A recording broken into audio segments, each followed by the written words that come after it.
Bonjour à tous et bienvenue. Voici les titres.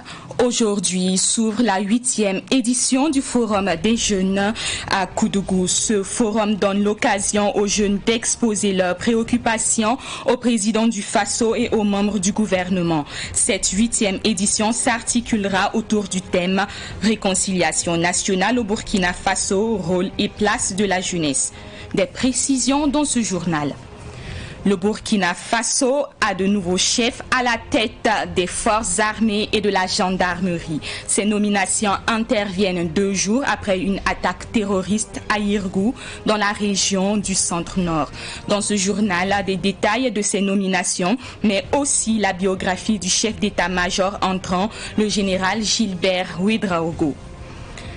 Plus de 1860 panneaux d'indication implantés par la commune de Ouagadougou au carrefour de la ville. Sont-ils utiles à l'orientation des usagers de la route? Nous avons posé la question à des Ouagalais qui nous suivent, que vous suivrez dans ce journal. Une fois de plus, bonjour. C'est aujourd'hui que débute à Koudougou la 8e édition du Forum national des jeunes. Le thème de cette 8e édition est Réconciliation nationale au Burkina Faso, rôle et place de la jeunesse. 1000 jeunes issus des 13 régions du Burkina Faso et de la diaspora y prennent part. Le forum s'articulera autour d'une cérémonie d'ouverture, un salon de créativité et d'innovation, des panels, des séances de discussion entre les jeunes, le président du Faso et les membres du gouvernement, une soirée de la jeunesse et une cérémonie de clôture. L'organisation du forum coûtera 150 millions de francs CFA. Le Forum national des jeunes est institué depuis 2005 et se tient chaque 2 ans. Son objectif est de créer un cadre de dialogue entre les jeunes et les autorités autour des préoccupations de la jeunesse et de son implication dans le processus de développement national. Désormais, les militaires de rang, les officiers et sous-officiers répondront des ordres et commandements du nouveau général de brigade, Gilbert Ouédraogo. Depuis hier, il est le tout nouveau chef d'état-major général des armées du Burkina Faso. Le décret de sa nomination a été publié hier à l'issue du Conseil des ministres. Mais qui est le remplaçant de Moïse Minungou? Réponse avec Adèle Dondassi. Le colonel-major Gilbert Ouédraogo était jusque-là l'adjoint du CMGA sortant Moïse Minungou. Il était aussi le responsable du programme Préparation et Emploi des Forces armées. Avant cela, le désormais général Gilbert Ouédraogo était sous-chef de soutien de l'état-major général des armées. C'est dire donc que le nouveau patron de l'armée burkinabé est bien introduit dans le circuit de la défense et de la sécurité, en témoigne son parcours. Ex-attaché de défense près l'ambassade du Burkina Faso en Éthiopie et auprès de l'Union africaine, ex-chef du cabinet militaire de la présidence du Faso sous Blaise Compaoré, ex-aide de camp de Blaise Compaoré, ex-commandant de brigade et instructeur à l'académie militaire Georges Namoiano à Pau. Le nouveau CMGA, le général Gilbert Ouédraogo, est un diplômé de plusieurs écoles militaires. Il est breveté de l'école de guerre du Cameroun, diplômé d'état-major au Sénégal, diplômé de l'école d'application de l'infanterie, option troupes aéroportées en France, diplômé de l'école spéciale militaire de Saint-Cyr en France. À 59 ans aujourd'hui, le nouveau chef de l'armée burkinabé est commandeur de l'ordre de l'étalon. Il a à son épaule au total 7 agrafes de décoration, dont la médaille commémorative avec agrafe République démocratique du Congo. Gilbert Ouédraogo vient alors avec un ensemble cumulé d'expériences professionnelles et même pratiques, sommes-nous tentés de dire. Et les Burkinabés n'attendent que des actions pratiques et concrètes dans la lutte contre le terrorisme. Il est donc attendu au pied du mur. Le réaménagement d'hier touche aussi la gendarmerie nationale et l'armée de l'air. Le colonel-major Marie-Omer Bambara est le nouveau commandant de la gendarmerie nationale. Quant aux soldats de l'armée de l'air, ils répondent désormais aux ordres du colonel Souleymane Ouédraogo. En Conseil des ministres ont aussi été nommés Alpha Oumar Dissa, ancien ministre en charge de l'énergie, et Rému Fulgence Danginou, ex-ministre en charge de la communication. Le Conseil des ministres d'hier a également examiné et adopté plusieurs rapports, dont celui qui permet de poursuivre et de mettre en œuvre les actions contre le terrorisme. Toujours avec Adèle Dondassi. Selon le ministre délégué à la Défense, le colonel-major Aimé Barthélémy Semporé, le rapport examiné propose un certain nombre d'actions prioritaires et des impératifs stratégiques à satisfaire. C'est un document qui comporte 10 axes stratégiques, au nombre desquels la réorganisation de la coordination de la lutte antiterroriste et l'organisation d'un séminaire gouvernemental devant aboutir à des actions fortes. À côté de ce rapport, le Conseil des ministres a adopté un décret relatif à la politique de sécurité nationale avec en ligne de mire la promotion et la défense des intérêts fondamentaux de la nation. Autre décision du Conseil des ministres d'hier, la CENI a désormais le feu vert pour la révision exceptionnelle du fichier électoral. L'opération est prévue du 14 novembre 2021 au 31 janvier 2022. Au titre des nominations, l'ex-porte-parole du gouvernement Rémi Danginou est le nouvel ambassadeur du Burkina Faso en France. Il est également le nouveau délégué permanent du Burkina Faso auprès de l'UNESCO et représentant personnel du président du Faso auprès de l'OIF.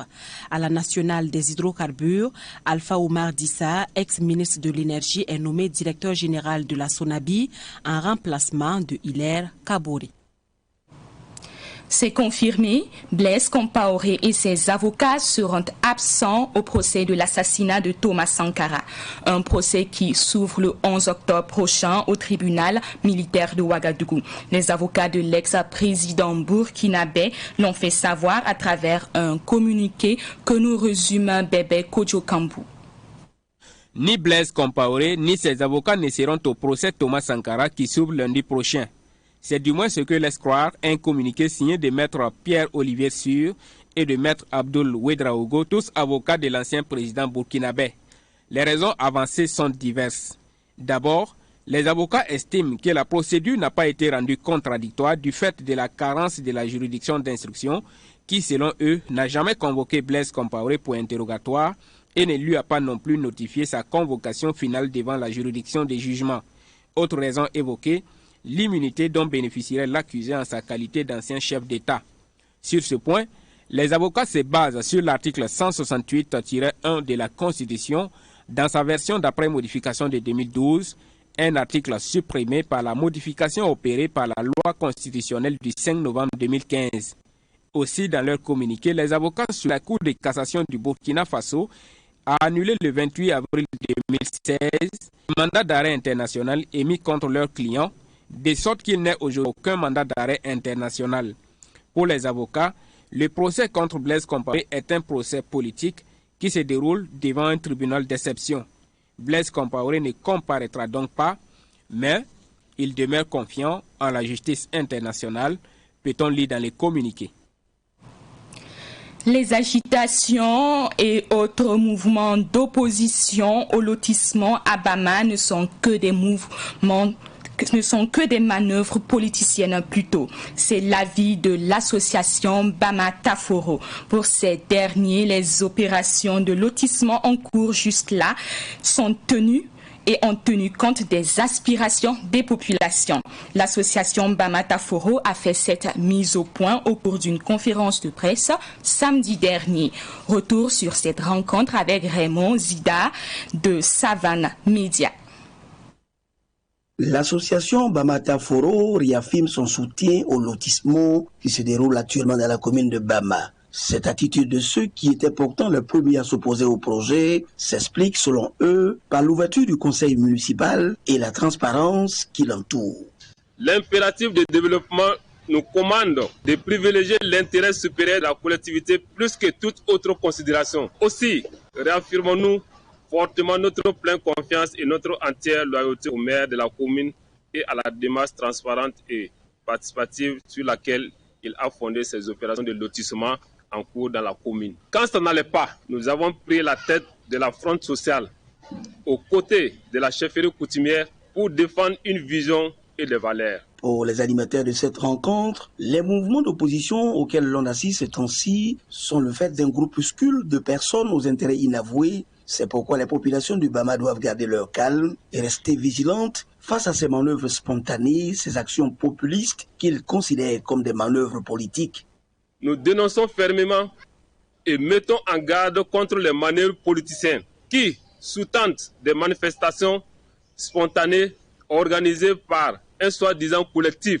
Nous appelons donc l'ensemble des populations de la commune à se démarquer de ces actions populistes et de telles intentions aventuristes aux antipodes de la cohésion sociale et à se solidariser autour de l'équipe municipale afin de poursuivre et renforcer les actions de développement engagées dans la dynamique d'une transformation positive des conditions de vie de nos populations. Le développement de la commune de Bama est l'affaire de tous et ce que l'association Bamata Foro souhaite, c'est la nécessaire solidarité autour de l'équipe communale. Nous nous tenons prêts à relever les défis de tout ordre et invitons l'ensemble des acteurs sociopolitiques de notre collectivité à privilégier le dialogue franc et honnête afin de préserver et renforcer les acquis engendrés par notre commune. La commune de Bama, située sur l'axe Bobo-Faramana, a obtenu du ministère en charge de l'habitat une autorisation spéciale de lotissement qui ne concerne que 3 villages, Badara, Bama et Sowouleni. Plus de 1660 panneaux d'indication sont implantés par la commune de Ouagadougou au carrefour de la ville. Mais quel est l'apport de ces panneaux aux yeux des citoyens? Si pour certains, ces panneaux peuvent aider les usagers qui ne maîtrisent pas la circulation dans la ville, d'autres pensent que cette initiative est inopportune. Suivons ce micro-trottoir de Daouda Yameogo. Selon moi, en tout cas, son importance est énorme parce qu'il y a plusieurs personnes qui veulent aller dans un coin, ils ne savent pas. Dès qu'ils voient cette pancarte-là, ils sont situés immédiatement. Ils savent quelle voie il faut prendre pour partir. Pour nous autres, on pense que ce n'est pas une priorité, vu que les indications, beaucoup ne savent pas lire ni écrire. Bon, ils vont continuer à venir nous demander comme d'habitude pour aller à Pissou, pour aller à Gungain, c'est où. On va les indiquer avec la main encore. Voilà, vu qu'au Burkina, pour ne pas dire plus de 50% analphabètes. Donc c'est un peu ça. Mais nous pensons que ce n'est pas une priorité, il y a d'autres priorités mieux que ça, quoi. Le gouvernement, l'administration pense plus à nos souffrances quotidiennes qu'à des panneaux que nous allons regarder, nous n'allons pas manger les panneaux. C'est très important pour la population de Ouagadougou, comme du fait que les gens quittent du village pour venir, arriver à Padoua, ça les permet d'aller vers Gungain, vers Ouaga 2000, sans ça fatigue beaucoup de la population. Il y a des étrangers qui viennent du Ghana, quand ils arrivent seulement, ils lisent les panneaux de stop pour aller à Ouaga 2000, ainsi de suite, les Nagrins, ça nous permet d'aller, en tout cas, les lieux indiqués où nous sommes allés. En tant que citoyen burkinabé, citoyen de la ville de Ouagadougou, en tout cas ces nouveaux panneaux-là, vraiment, ça nous aide beaucoup. Parce que tu ne peux pas maîtriser tous les coins de Ouagadougou. Et puis souvent, tu as des étrangers, voilà, quand ils veulent venir chez toi, ou bien quand ils sont à Ouagadougou, ils veulent se déplacer. Bon, c'est un peu compliqué, quoi, mais avec ces panneaux-là, au moins quand tu peux nous voir, quand tu commences à lire un peu, tu sais que voilà, tu veux aller par exemple à Pissi, tu sais que ça passe ici, tu veux aller. En tout cas, c'est bien indiqué, quoi. En tout cas, vraiment, ça rend encore la circulation encore merveilleuse. Tout le monde est content, voilà, je trouve que c'est une bonne initiative. Vraiment, vivement que la mairie continue de faire ces initiatives, en tout cas, ça nous aide beaucoup, nous, citoyens de la ville de Ouagadougou. Bon, quelqu'un qui n'est pas lettré aussi, qu'est-ce qu'on peut faire? Bon, à moins qu'il va se renseigner maintenant. Donc, au moins, même si on peut mettre ça en mollet aussi, peut-être il y a des gens aussi qui ont fait l'école mollet. Si on fait ça aussi en mollet, ça va aider beaucoup les citoyens aussi, quoi. L'association Cœur Solidaire Burkina Faso a fait don de kits scolaires et de vivres à une trentaine d'élèves orphelins du complexe scolaire Les Colibris. C'était hier au sein même de l'école dans le quartier Karpala à Ouagadougou. Reportage de Abdoulaye Kinda. C'est après avoir fait le tour des différentes classes pour encourager les élèves que les membres de l'association Cœur Solidaire Burkina Faso ont remis des kits scolaires composés de sacs, de cahiers, et de vivre à une trentaine d'élèves. Ils sont tous des orphelins et des enfants issus de familles démunies. Nous avons offert les kits à une trentaine d'enfants répartis par classe du CP1 au CM2. Ces enfants sont des enfants qui ont été sélectionnés au vu de la précarité de leurs conditions de vie en famille. Donc nous avons demandé à la direction de l'établissement de désigner des enfants pour qui cette rentrée scolaire pourrait être plus difficile que les autres. C'est un don qui répond à une urgence pour ces élèves qui ne disposaient pas encore de fournitures scolaires, selon la fondatrice du complexe scolaire Les Colibris. Un grand merci pour le choix porté sur notre modeste établissement pour venir faire ce don à ces trentaine d'enfants. Ce don en fait sera un plus pour ces enfants qui, parmi d'autres, n'avaient pas obtenu d'abord du manuel scolaire, ce qui pourra, un tant soit peu, les aider dans le travail. Cette association qui a porté son choix sur nous, l'association Cœur Solidaire, que ce ne soit pas une première et la dernière, qu'ils pensent encore à nous pour d'autres appuis. La présidente de l'association Cœur Solidaire Burkina Faso a promis de soutenir ses enfants au cours de cette année scolaire. Nous souhaitons vraiment une très bonne rentrée scolaire aux enfants et aux enseignants et nous souhaitons que cette année soit une année de réussite dans tous les domaines pour les enfants et qu'à l'issue de l'année scolaire, qu'ils puissent faire de bons résultats. Donc nous avons fait le tour des classes, nous avons demandé aux enfants de bien travailler, de faire honneur à leurs parents et aux enseignants afin que nous ayons le courage aussi de revenir vers eux pour les féliciter en fin d'année. Le complexe scolaire Les Colibris est logé dans le quartier Karpala, dans l'arrondissement 11 de Ouagadougou. Il comprend la maternelle et le primaire. L'Agence nationale de valorisation des résultats de la recherche et des innovations a annoncé hier à Ouagadougou la tenue de la 13e édition du Forum national de la recherche scientifique et des innovations technologiques. Ce forum se tiendra du 26 au 30 octobre à Ouagadougou. Issa Oumar Atié. Les chercheurs et innovateurs burkinabés vont pouvoir s'exprimer à travers le Forum national de la recherche scientifique et des innovations technologiques qui se tiendra du 26 au 30 octobre prochain. Pour le comité d'organisation de cette 13e édition, le forum se tiendra avec des innovations majeures. Et comme innovation majeure aussi, vous voyez que généralement le FEDSIT se tient à la Maison du Peuple, généralement. Mais cette année, compte tenu du thème qui s'adresse directement à la jeunesse, où se trouve la jeunesse qui a besoin d'emploi, c'est à l'université. C'est pour ça que cette édition-là est organisée au sein de l'université Joseph Kizerbo, qui est la mère des universités. La deuxième innovation est que généralement les communications se font en présentiel. Et Covid aidant, opportunité ou malheur, je ne sais pas, il faut s'adapter. Donc il y aura la possibilité que les gens puissent suivre les communications en ligne et que les communicateurs extérieurs aussi puissent pouvoir le faire de l'extérieur, ceux qui ne peuvent pas faire le déplacement dû au Covid ou bien dû à des moyens financiers. Avant la tenue de cette 13e édition du FEDSIT, les organisateurs ont tenu à faire le bilan des éditions précédentes. Le bilan de ces éditions est plutôt satisfaisant. Les éditions passées ont permis à certaines entreprises et particuliers de se faire connaître sur le plan national et international. Certaines entreprises, je ne sais pas si je peux citer des noms, par exemple Cato, qui a pu être primé par le premier prix du président du FASO et qui a permis vraiment de lancer son activité. Et même si vous circulez dans certaines alimentations, vous allez voir sur certains produits prix lors du FEDSIT. Et ça a permis de créer ce cadre d'échange entre les chercheurs qui présentent leurs résultats, les innovateurs, et puis les différents utilisateurs. La 13e édition du Forum national de la recherche scientifique et des innovations technologiques se déroulera sous le thème « La recherche scientifique et l'innovation au service de l'entrepreneuriat et l'employabilité des jeunes et des femmes dans la sous-région ouest-africaine ».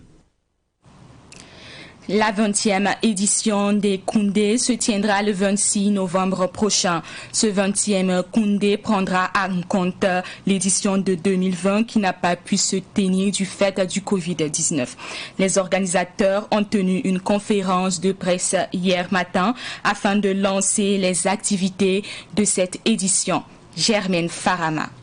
La 20e édition des Koundé, prévue le 26 novembre 2021, est toute particulière. Elle récompensera les meilleures œuvres musicales burkinabées de l'année 2019-2020, perturbées par l'avènement du coronavirus, et celles de 2020-2021.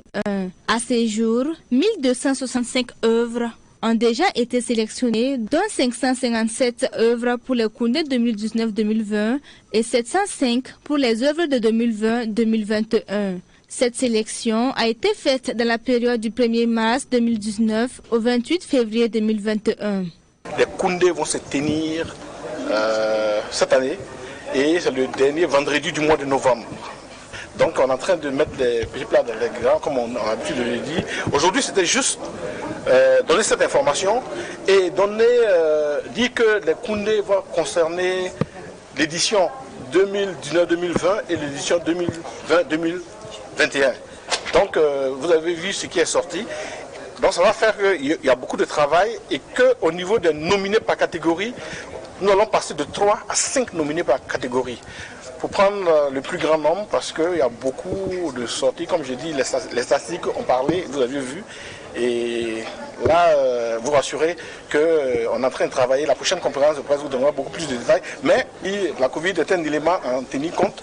Et même dans les innovations de Koundé aussi, peut-être que pour avoir accès, on sera obligé de prendre des dispositions spéciales parce que la Covid est là.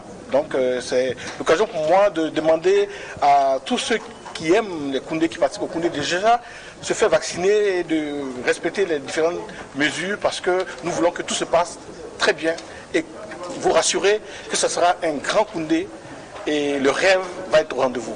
Le concert After Koundé de cette 20e édition est prévu pour le 27 novembre. La finale du tournoi de Maracana Wanyegdi s'est tenue le samedi dernier à Ouagadougou sur les terrains de l'école publique de Pissi. L'équipe de Pakiamni Détail a remporté la finale de cette première édition. Ruben Wilson Kodjo.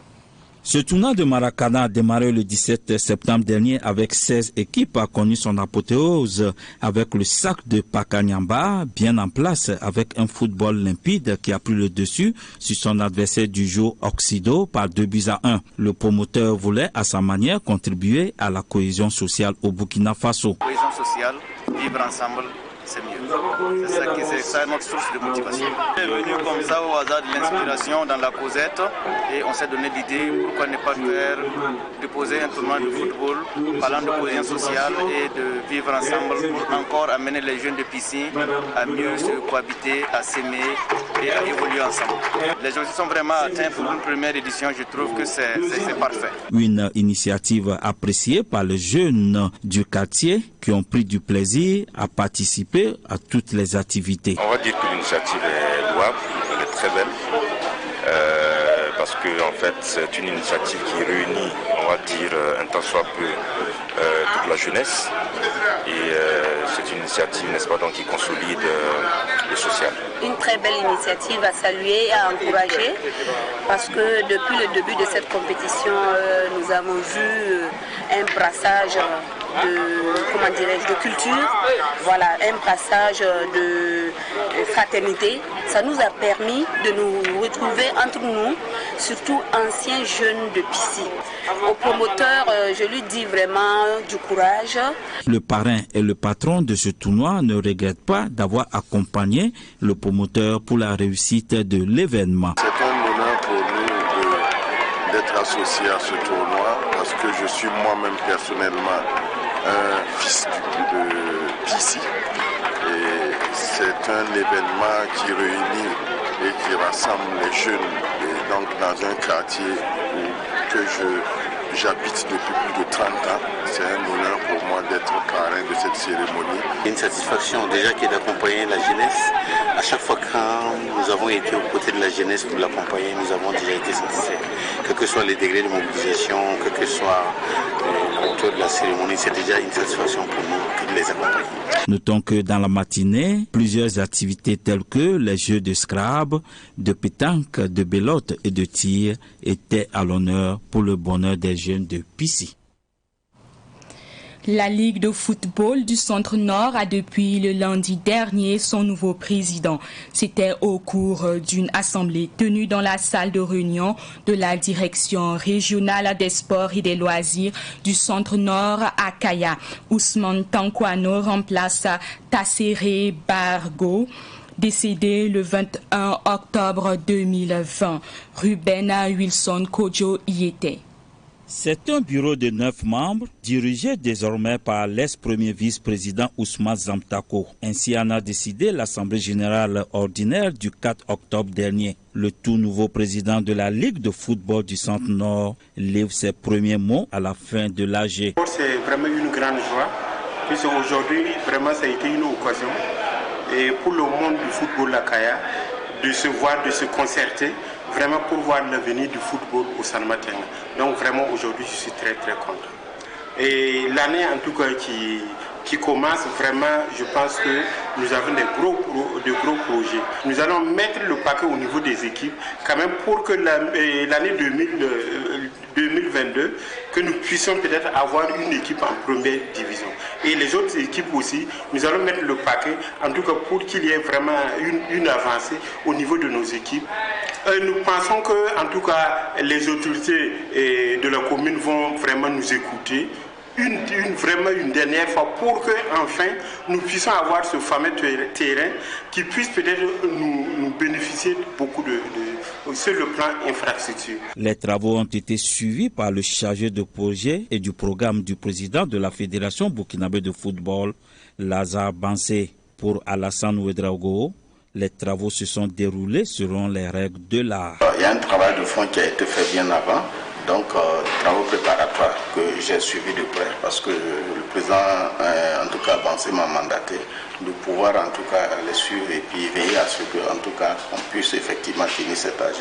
Donc pour cela, en tout cas, on a suivi jusqu'au jour J aujourd'hui, que en tout cas, ça a été vraiment suivi.